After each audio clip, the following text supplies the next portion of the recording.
Welcome to the ASA Student Early Career Panel, co-sponsored by ASA and InterVarsity's Emerging Scholars Network. Emerging Scholars Network is a part of InterVarsity's grad and faculty ministries that supports folks along the academic pathway. So if you're considering graduate school, in grad school or a postdoc, or an early career faculty member, or a professional who does a lot of research, check out our website. We would love to feature you. And this panel is entitled Growing Good Community, Early Career Scientists and Local Churches. And we're delighted to feature several guests who have a lot of ideas and experience along these lines. So we have Se Kim, who is with the National Academy of Science, Engineering, and Medicine, and has significant experience supporting seminaries and science education. And we have Scott Santibanez, who is an infectious disease physician and scientist and a seminary professor, and also an author at the Emerging Scholars Network blog. And we have Bob Trube, the director of Emerging Scholars Network.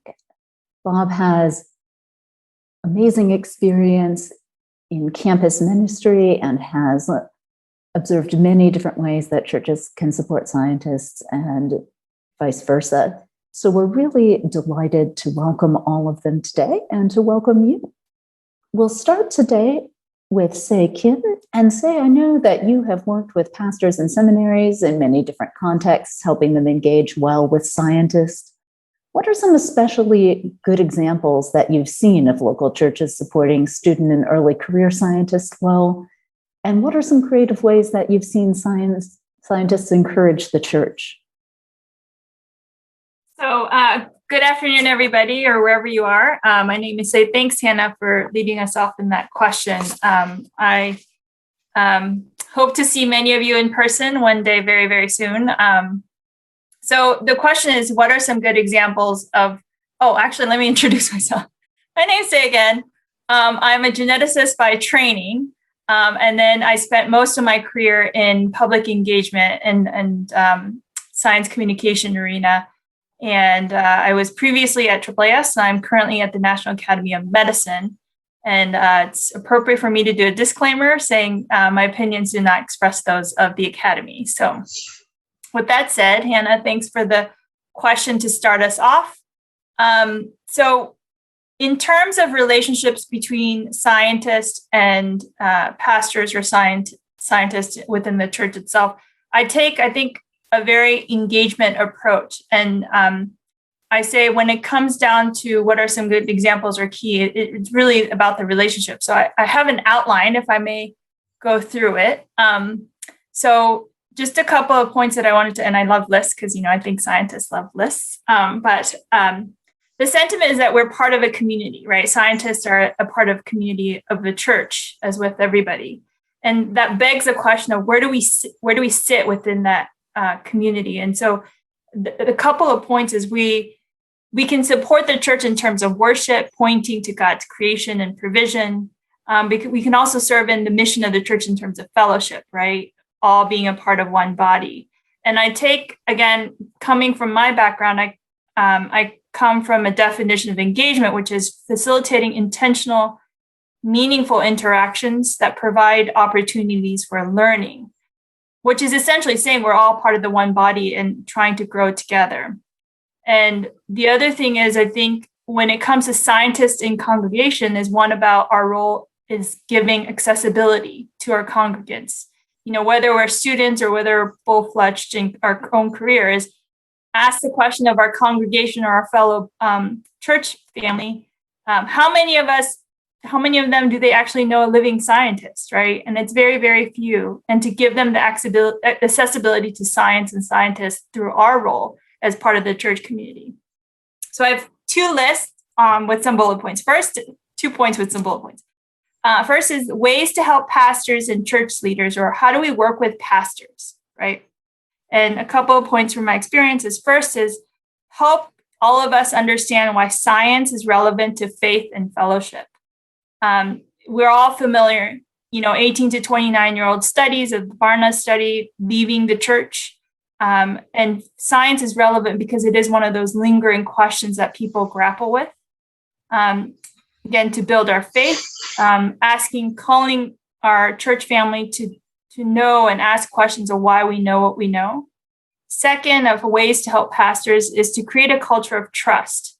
There's not a lot of voices for harmony. As you know, the running theme is one of antagonism. And so as scientists, to be a voice of harmony and peacekeeping, to kind of say, hey, I'm a scientist, or I'm studying science and I believe in God, right? Third is in helping and pastors is help them utilize and apply science in the congregation, whether it's theoretical and conversation or philosophical, or an expertise in an issue that we're dealing with. I know a lot of pastors who rely on the medical expertise of those in the congregants, right, when it comes to COVID or opening up our church rooms again. And so how do we help in our own professional capacity for the health of the church? The second point is things to keep in mind for my fellow scientists, right? And this is generally pulled from science communication, which is an engagement, which is generally in what I look into. First is respect our lanes. We have a specific good calling, but it's a different one than one of a pastor, right? So personally, for me, I'm a scientist by training, even though I'm no longer on the bench, but I think like a scientist. My spouse is a pastor, and he pastors a small Asian American English-speaking congregation. And so a lot of times when I ask a question about science, his mission is to grow the faith of the young adults, not to give them a science education, right? And so sticking within our lanes, respecting the mission of the church and the context of the church, and respecting the lane of the pastor. Other thing for us scientists to keep in mind is, second, is important to know that it's not a monolithic across the board on what we believe. There's different denominations, different racial differences in terms of what kind of culture that church is in. So keep in mind that depending on the issue and depending on different things, there's a lot of different viewpoints out there, and to not break down or attack those cultural views. The third thing I think has come up briefly throughout our conversations in in the conference, you might have heard, is the deficit model is not true, right? So more information is not enough. Giving more information to our church friends and family doesn't necessarily work. It's really about, I'm in the church family and so are you, and starting with the shared common values and not challenging those core values. And lastly, ways to recognize and keep in mind for us scientists when engaging with their churches and pastors is recognize that we have a very different style of communication. We communicate like how we write research papers. We start with the background and then supply all the evidence. And at the very end, you say in a discussion of results, therefore, X, Y, and Z, right? But you guys know that when it comes to the public, they don't operate that way. The first two sentences of a newspaper is the bottom line, and then they go into all the background. And so sometimes, pastors in many ways, I think, also think that way. The bottom line is salvation. The bottom line is the Bible, right? And for many of them, you have to start with that shared value. And so remember that they think and communicate differently than we do as scientists or trained. Other thing is, uncertainty is a trait of science, but a pastor's and church's job is to give faith. And the definition of faith from Hebrews, as we know, is being certain of what we hope for. But we like uncertainty in science. There's a lot of nuances in science. And so remember that there are these differences in how we communicate. And then obviously related to that is people like sound bites or something memorable, but scientists love to give nuances and explanations and very long-winded. So on that note, I will conclude and just say that the best advice that I've gotten is to say, if you're a scientist, let them know you're engaged, and just ask your pastor out for a cup of coffee and just talk to them, because sometimes all they need is a partner in having that conversation and starting that conversation for the congregation. So thanks. Thank you so much, Say. That's a wonderful way to start off and a really helpful practical idea. And before we move on to our next panelist, I just want to celebrate the diversity of backgrounds in our Zoom room today, where we have some early career scientists joining us. We have some people in campus ministry and church or faculty leadership. And we also have a large room full of folks from Baylor's Truett Seminary joining us.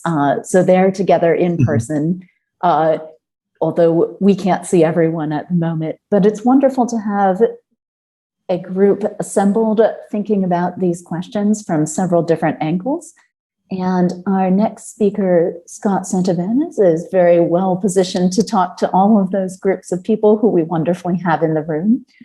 So Scott, I know that you have experience as a medical doctor, as someone with public health expertise, and as someone with a doctorate from a seminary who teaches seminary. And I know that you care deeply about justice issues and communication with faith communities as well.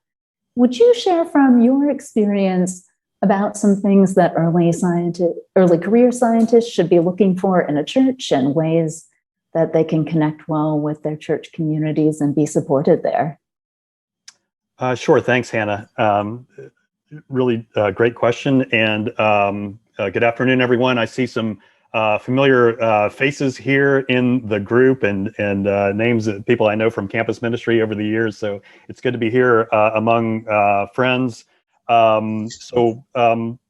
Hannah mentioned, the perspective I bring is I'm an infectious disease physician. I'm a medical epidemiologist and have been working in public health, which is a multidisciplinary field. So I work with a lot of different kinds of scientists and have done that for a number of years. And in my life outside of public health, I have a seminary background. And so I have a lot of friends who are practicing pastors, campus ministers, working in different types of ministries.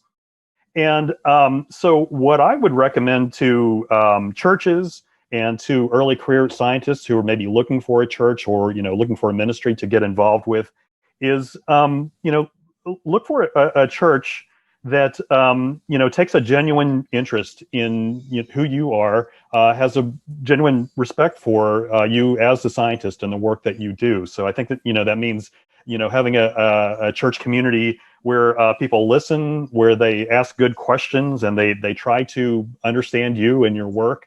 Of course, our non-scientist friends, we're not going to be able to understand every detail about what a scientist does, but I think that they can understand, when a young scientist is struggling with something and needs some support.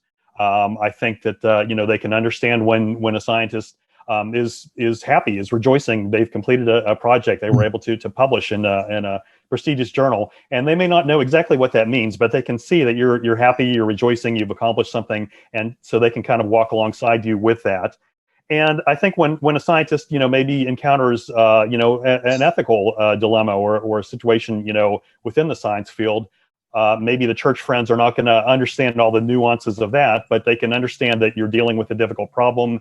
They can say, well, we see you're going through a difficult time. Well, we will pray for you, that God would give you the wisdom to deal with this situation, give you the courage if you need to act in some way. And so it's important to be a part of a community that kind of is willing to understand the work that we do in science. I think that it's helpful for a church to understand where a scientist is in his or her career. So are you an early career person? Maybe you're just starting out and you're trying to find your way around. Maybe you want to prove yourself. Are you a mid-career person and you kind of have been working for a number of years? You know how to get things done. Are you more of a late career person and you spend more of your time supervising, mentoring younger scientists, trying to inspire younger people? So it's helpful, and I think that's something that a church can understand and try to be supportive, and that's helpful if they know that. And I'll just mention that for a scientist, of course, we don't want all of our church interactions to be just about work and talking about science and that type of thing. You're in the lab or you're working on some analysis throughout the week. And when it comes to Sunday, you don't want to just be doing more shop talk. So you go to church, you want to be able to, study the Bible, worship, pray, fellowship with other Christians. And I think that's very reasonable. I mean, you don't, want it to be all about work. But I would also ask us to consider that, our work as scientists is it takes such a big part of our time and energy, and it's such a central part of who we are, that at least some of our conversations with our church community, it's good if they can, include some about our work, and we can explain some of what we do to our church friends and our church community. Thank you so much, Scott. That's really helpful advice, and appreciate your taking the time to share. Before we head to our next speaker, Bob Trube. Bob, as a campus minister in graduate and faculty ministries, and now the leader of Emerging Scholars Network for InterVarsity, which supports thousands of early career Christian academics, you've probably seen many different ways that churches engage early career scientists. Could you share some of the best practices you have seen over the years for churches, and also some of the ways that you've seen scientists support or encourage their churches really well? Sure. Well, I really appreciate the opportunity to join this panel. One of the things about coming third is actually a couple of my panelists have already anticipated some of the things that I would share, but that's all right. Repetition is good for the soul. As Hannah mentioned, I've worked for a number of years in graduate and faculty ministry for about over 20 years at the Ohio State University. And then the last couple of years with the Emerging Scholars Network. And so I've had a chance to kind of be in this place that's between campus and church in many ways, and kind of, and as Hannah mentioned, kind of observing both. And one of the things I've observed, particularly among faculty and researchers that I've worked with, is this double weariness that many Christians face in the science. They wonder, from their colleagues, they face skepticism about how somebody can be a scientist and believe. And from their church members, they experience doubts about, can you believe and be a scientist? A few years ago, we hosted a speaker at Ohio State who just did a wonderful job for us. He was an evolutionary biologist and engaged an atheist who was in a similar field in a public conversation that we hosted on campus. But in private conversation, I was really disheartened because I'd learned that he'd only recently, after about a 10-year hiatus, returned to a church. And he and his family had left the church because he was working with some of the youth that his children were a part of. And questions about faith and science came up, and he shared honestly about how he both believed in evolution and was a Christian, and did not see those things in conflict. And the church came to him and asked him not to work with children anymore. And they left the church as a result. It was very disheartening for him. And so I know there's been some of those kinds of hard things that have happened. But I've also seen wonderful things that people in churches have done, and I'm very, very thankful for that. I'm going to put up a PowerPoint briefly that just has some bullet points, maybe for memorability, of both some of the things that I've seen churches do and some of the things that I believe scientists in the church can do that I've also witnessed. So first of all, one of the things I've done is I've seen churches where pastors have consulted with scientists before discussing scientific content in their messages or other teaching. And ASA, I think, touched on this as well, that it's wonderful when you have scientists in your congregation who can really check your information carefully. And I've known pastors who have really drawn upon that, and the scientists really appreciate somebody who's taken the pains to get things accurate. I've seen churches commission scientists and other faculty to their work and to pray for them. One of the ways of just recognizing that this is really a calling from God in a very public way. Many churches I know have done commissioning services similarly for people who work in other spheres of career work. I know a church in Evanston, Illinois, that hosted an adult forum inviting different faculty to share about how they related their subject area to their faith, so that other people in the congregation could interact with them and hear about how they understood their particular field in light of their faith. Finally, and Say, I think, mentioned this as well. My own congregation has worked with scientists at our ag extension and setting up our community garden and teaching gardening practices to those who are new to that, as well as we've worked with public health scientists and decisions during the COVID pandemic, among other things. And I think oftentimes there can be really practical and fruitful partnerships between churches and scientists around different issues. I just wanted to show you a picture of our community garden. We have about a 25-acre piece of land on which our church sits, and we're not using a good part of it. And so we've turned a good part of that into garden space with some co-sponsorship from Whole Foods, but have had a number of scientists who have, some local ag extension folks who've worked with us and in sort of best practices in gardening. And if you go to our garden right now, it is lush and green and extends over a good part of our property. Well, I think there's some things that scientists are able to do as well. And one of the things that I would just mention is, and Say, I think, touched on this as well, that many Christians in the church have never actually talked to a research scientist. They don't really know what scientists do. They hear about scientists in the media, but they've never really actually met a research scientist. And so one of the things that I think that is really great to be thinking about are ways for people to have exposure to you and to your work. Rather than this sort of abstract media-centered portrayal of scientists, when we get alongside people, we can have an incarnational presence with them and help them to begin to see what it's like to do science and live inside our skin, as it were. I thought of some of the different statements around the ministry of Jesus. He invited his disciples to come and see. And I think one of the things that scientists can do is literally invite people to come and see them in their workspace. I had one of my most delightful days in campus ministry was with my good friend Terry, who's a laser spectroscopist. And Terry took me into his lab. He had $1 million worth of equipment in there and plays with lasers or works with lasers to analyze different chemical compounds.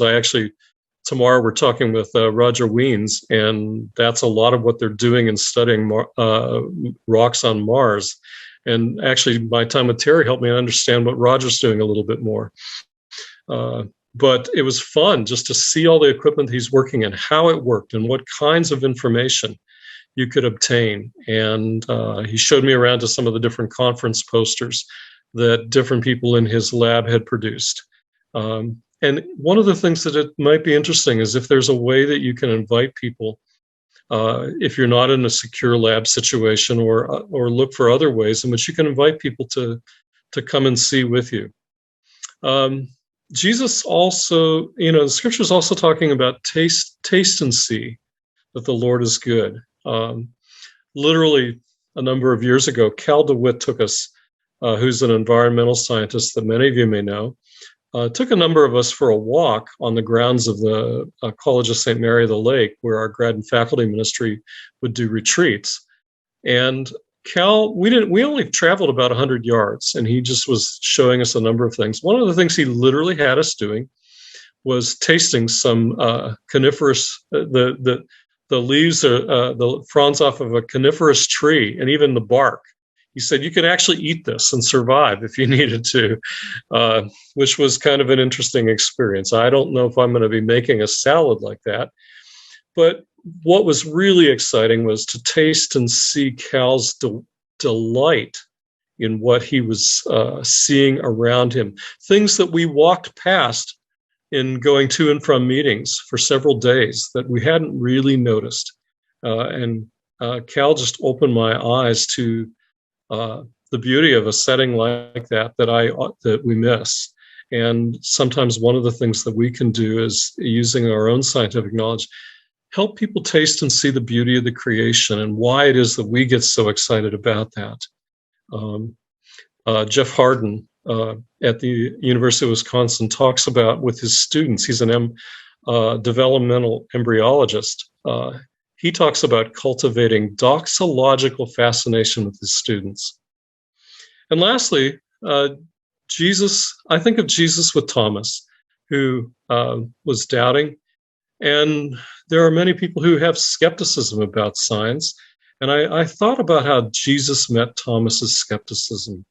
He said, look at the wounds in my hands, touch my side, see these things, and believe. And he's gentle with Thomas, and Thomas falls in worship. And I wonder if there isn't something about that, that rather than the confrontational and polemical approaches that we see so much, just inviting people to come alongside us, to see with us what we see, and to share in the joy that we have in our work, and from that begin to believe. Those are some thoughts I had about some of the ways scientists can have an incarnational presence. I'll turn it back to Hannah. Oh, thank you so much to the panel. Really appreciate all of your thoughts. And I love that example of the community garden and getting advice. We do have time for a question or two before we swap into small groups. I'll ask the panel. I think you've given some wonderful examples of good things churches can do. Do you have any tips on finding a church that's doing that well? What are good starting points if, say, you've just moved to a new city and you're looking for a church that will support you well as a scientist? Well, this is Scott. And, in my experience, I've moved around the country a good bit for work and for school, and so have been in situations where I'm looking for a new church. I've come to know churches of all different shapes and sizes and denominations, and I don't know that there's really a secret formula that I can give you to find the right church, but I think it's taking time to really get to know people, and as I mentioned, finding a church where they're interested in knowing more about you as a person and more about your work, and they respect your role as a scientist, and really sit down and have some good conversations with people. And I've seen churches where they genuinely take an interest and really want to know and want to learn. And unfortunately, I've seen other churches where, they're just not really all that inquisitive or interested. And so you can just kind of, be aware of, what kind of situation you might find yourself in as you're visiting different churches. Thanks so much, Scott. And I noticed Ken Wolgamuth does have a question. Mine's really more than a comment, because I'm from the earth sciences. I'm a geologist, geochemist, and you put it in the context of biology and the garden. When I'm going to homeschool conventions, I really try to portray the sense of awe and wonder that I have found in creation through my lenses of chemistry and geochemistry. So it's just an affirmation of what you were saying with respect to the biology side. Thanks so much, Ken. And I know that's one of the things that Elaine Howard-Eklund in her sociological research with scientists has pointed to as a really important overlap between people of faith and scientists, is a sense of awe and wonder at God's creation. As you're here as a group that are sympathetic to reaching out, my focus on reaching out right now is to seek to get into homeschool conventions. And so I'm just about ready to send messages to teach them diligently and great homeschool conventions. So as you think about that from the earth science perspective, and me in particular, for those of you that know me, you can keep me in prayer that that there would be some receptive ears to share God's glory and wonder with homeschool families. Thank you so much, Ken. We're now going to swap into small groups.